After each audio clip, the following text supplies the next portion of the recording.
Bonjour, je suis Steven Corvès et vous êtes sur la chaîne de Filmin, c'est le singe.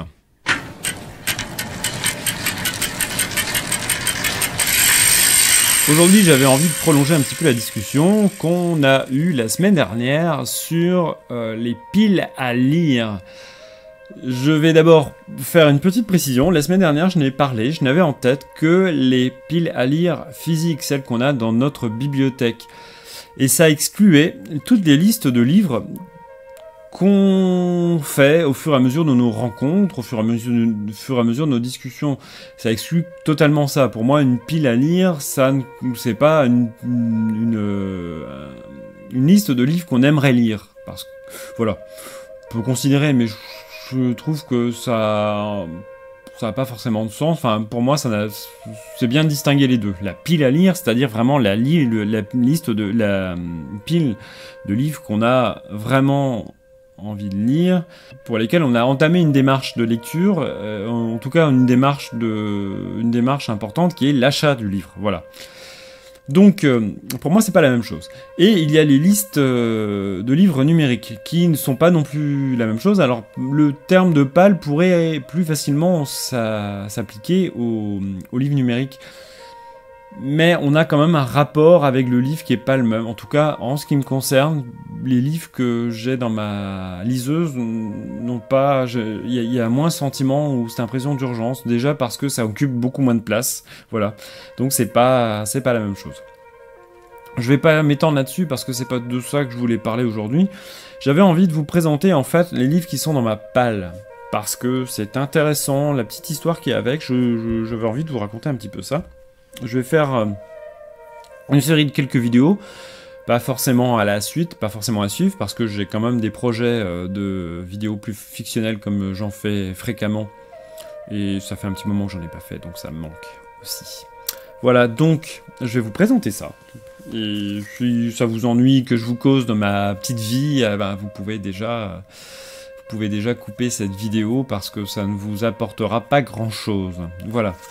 Donc je vais commencer par celui-ci, ce livre sur la liberté politique de Spinoza. Qu'est-ce qu'il fait dans ma palle? C'est un livre qui a été dans ma palle quand j'étais en terminale, que j'ai lu en diagonale et que j'ai retiré de ma palle et que j'ai remis dedans. En 2015, j'ai recommencé un master de musicologie. Et il se trouve qu'on avait des cours d'esthétique et j'ai repris conscience du fait que j'aimais beaucoup ça, l'esthétique et surtout la philosophie de l'art et tout ça. Et ça m'a donné envie de me replonger aussi dans la philo en règle générale. Et je savais que ce livre, je l'avais et que je l'avais survolé. C'était en terminale, j'adorais la philo. Malheureusement, j'avais un rapport à la lecture qui faisait que autant entendre parler de Spinoza, je trouvais ça passionnant, autant lire, je trouvais ça compliqué. Pas à cause du contenu, à cause des idées, mais parce que pour moi lire était compliqué. Voilà. Et donc je l'ai ressorti. C'est un livre qui pour le coup a une vingtaine d'années. J'ai dû l'acheter cette année. Ce sont les 20 ans de mon bac et de ma terminale. Donc ça fait 20 ans qu'il est dans ma palle. Enfin en tout cas 20 ans que je l'ai. Au final, je commence à me poser la question de savoir si je veux vraiment le lire, parce que c'est aussi un extrait. Je sais pas du tout quel bouquin.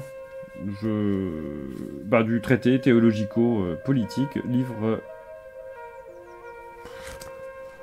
En fait, j'en sais rien. Je viens de me rendre compte que je suis pas allé me poser la question. Oui, sur la liberté politique. Ça doit être le titre, ça doit venir de traité théologico-politique. Et là, vous êtes en train de vous foutre de ma gueule, parce que vous vous dites, mais il sait même pas. Bouh.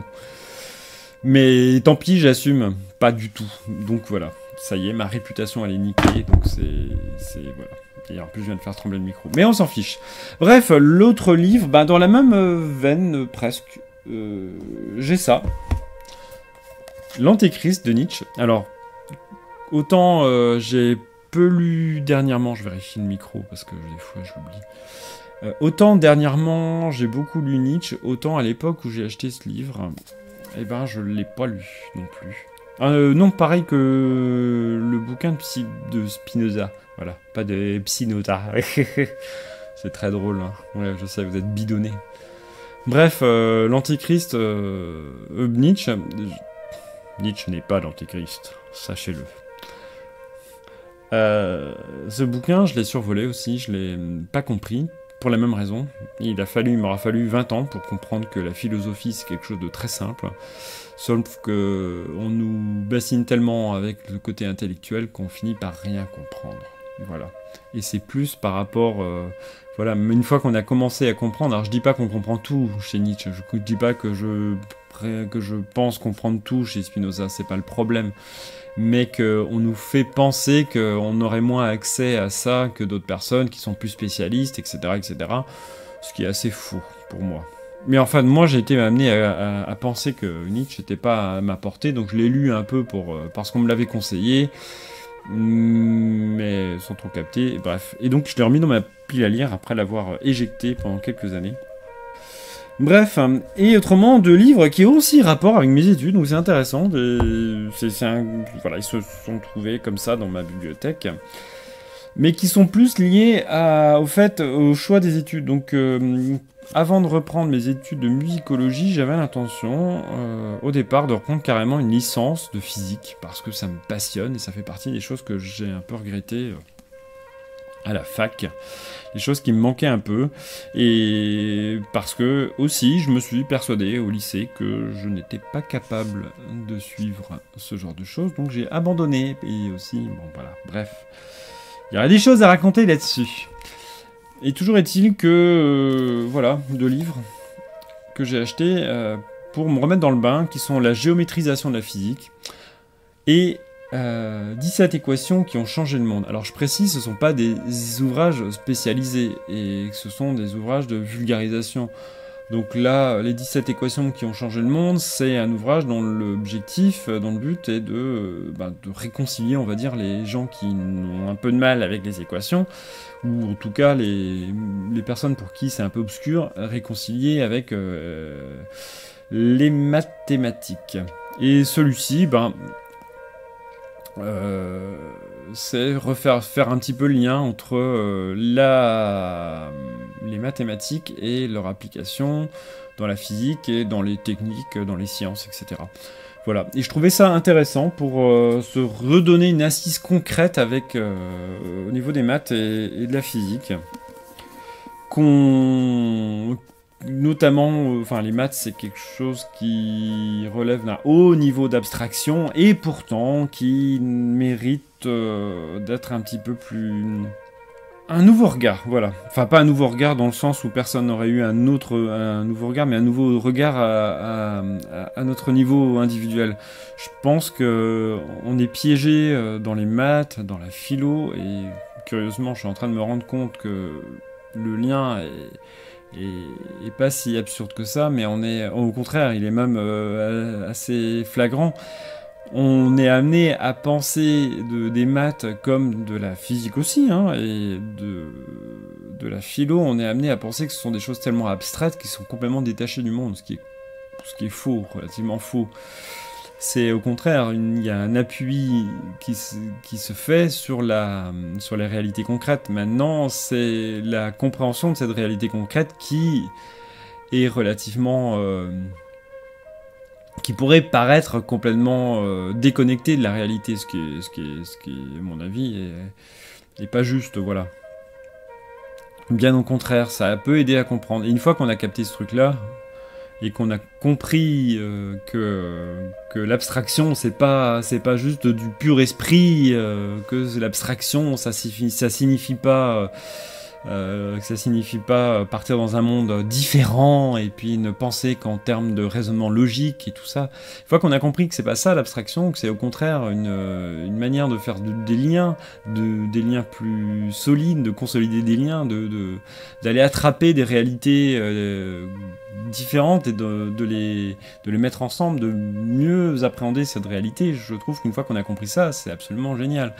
Et c'était mon objectif au moment où j'ai eu à choisir entre les maths et entre la physique et la musique, entre reprendre une licence de physique et une licence et un master de musique, parce que j'avais déjà la licence en musique, ça a fait partie de mes motivations pour la physique. J'avais les maths derrière qui me disaient oui, je veux faire des maths parce que j'ai envie j'ai besoin de cette appréhension de la réalité. C'est pas le but, c'est pas la logique, c'est pas le raisonnement, c'est vraiment cette possibilité d'appréhender le monde différemment. Et en reprenant des études de musicologie, je retrouve ce rapport à la réalité, ce rapport entre la réalité concrète et ce que signifie l'abstraction par rapport à cette réalité et la manière et ce que ça implique dans notre manière d'appréhender cette réalité. Et la musique m'apporte un regard sur le monde et penser la musique, parce qu'il y a la pratique de la musique qui est autre chose que la pensée de la musique et qui est autre chose que le fait de réfléchir sur la musique. Dans ma thèse, je réfléchis sur la musique, je parle de musique, je ne la pratique pas, et je parle surtout de la manière dont les autres pensent la musique. Ce qui est encore une chose. Mais bon, c'est aussi une manière de penser, de se poser la question du comment eux pensent la musique. Et puis, forcément, on est d'une manière ou d'une autre influencé par cette manière de voir la musique. On est transformé aussi par cette manière de voir les choses. Donc de toute façon, il n'y a pas, une séparation nette. C'est pas imperméable, quoi. Toujours est-il que j'ai pas été frustré dans la musique en faisant ce choix. Tout à l'heure, mais d'autant plus que je suis par nécessité. Je ne dis pas que la philosophie pense mieux la musique que les musicologues. Je ne dis pas qu'il n'y a que la philosophie qui permet de penser la musique. Mais c'est un regard que j'aime beaucoup et qui est complémentaire. Voilà, c'est là où on a tort, où on pourrait avoir tort, c'est en pensant qu'il y a une séparation nette et précise et qu'on ne pourrait voir les choses que d'une manière ou d'une autre. C'est à nous de nous adapter aussi aux différents regards. Je ne pense pas que la réalité décrite par la philosophie, que ce soit en musique ou autre chose, soit plus fausse qu'une réalité décrite par la physique, une réalité décrite par le musicologue, une réalité décrite par un romancier. Ce sont des choses totalement différentes, qui sont complémentaires. Mais l'important, c'est derrière d'avoir conscience que ces réalités sont pas forcément, se rejettent pas forcément et s'opposent pas forcément entre elles.